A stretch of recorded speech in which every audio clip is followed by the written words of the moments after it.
Good afternoon, here, Shalise with AutisticTravelGoddess.com. We are also on Autistic Travel Goddess Facebook, Autistic Travel Goddess Instagram, Autistic Travel Goddess here on YouTube.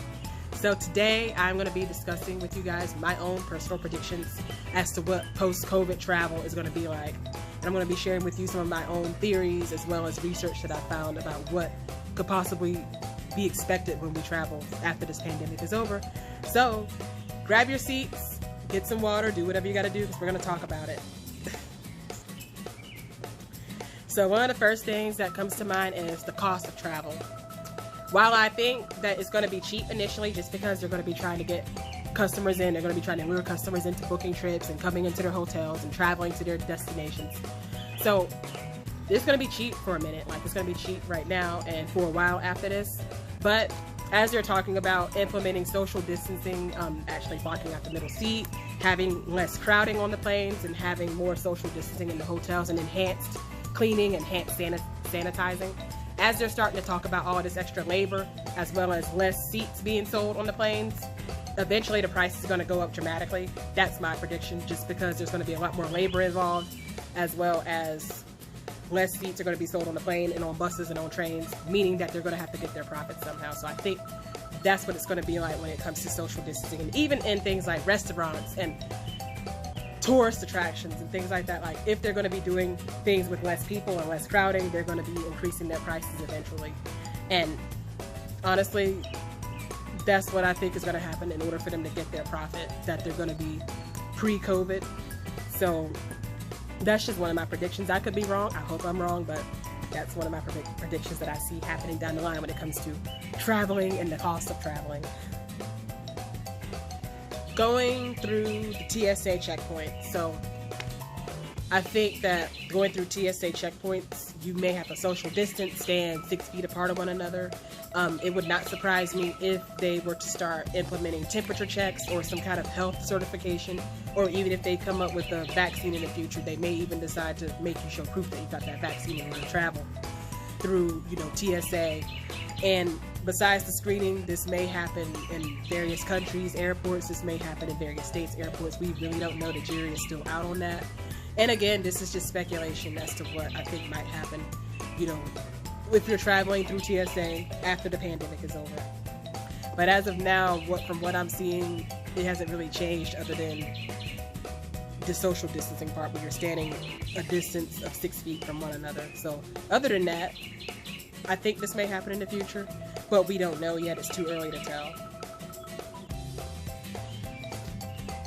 So as far as airline travel, check-in, and the flight journey itself, I've seen some airlines requiring people to wear face masks and gloves while they're on board, while they're checking in, and even throughout the journey.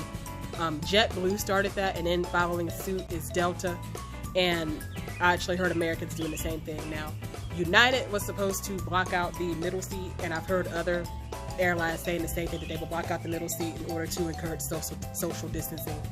And I've even heard some theories about how they might be reversing the seats, like having one seat facing this way and one seat facing back ways. And there's all kinds of theories as to how they're going to, make social distancing happen so that you're not too packed into the plane. But either way, I think that these will happen. These changes will happen. It just will vary from airline to airline, but I think the face masks and the gloves and even the mask on the plane actually will become a new normal for us. Like this may be a permanent change for all we know. Now, I am hearing that airlines are choosing not to offer drinks, not to offer meals on board unless it's an international flight. They're encouraging you to bring your own drinks and your own food, just, to reduce contact from the staff and the traveler. So that's another thing that I think may or may not be permanent. Again, it's too early to tell, but that's what's going on now according to some airlines policies that I'm looking at. So keep that in mind if you do choose to travel, especially as things reopen and especially after things are over, especially with this pandemic. So what do I think it's going to be like crossing the border? That depends on, if you're doing domestic travel from state to state. That depends on if you're going to be going to different countries, what stage they are within the pandemic, or what stage they are within reopening. That depends. So I've actually heard that Iceland is opening up to tourism, international travelers by next month. but they're requiring a COVID-19 test upon arrival. So I think that other airports would eventually follow the same procedures as well. It's too early to tell still, because some of these airports I've heard even will do temperature checks, or you'll have to sign some kind of waiver or certification stating that you don't have or live with anyone who's got COVID symptoms, or that you're not sick. Like, you'll have to show proof that you're not sick and bringing them the virus. So there are some borders that I know are doing something like this. And then you've got the borders, of course, that aren't going to open up until, you know, God knows when, whenever this is all over. But for those that are opening, it would not surprise me if, you know, those things were to take place. Currently, within domestic travel, I don't see that being the case, except there are some states that are telling people to quarantine for 14 days, and some countries are still requiring the 14-day quarantine. But really, just keep an eye on where you're going, keep an eye on what the policies are, what's changing, and you should be fine if you just keep an eye on that. But some will be doing the 14-day quarantine, others won't be. Others might do away with that as time go on. Well, it really just depends on like how far they want to and how quickly they want to open up things. So there you have it.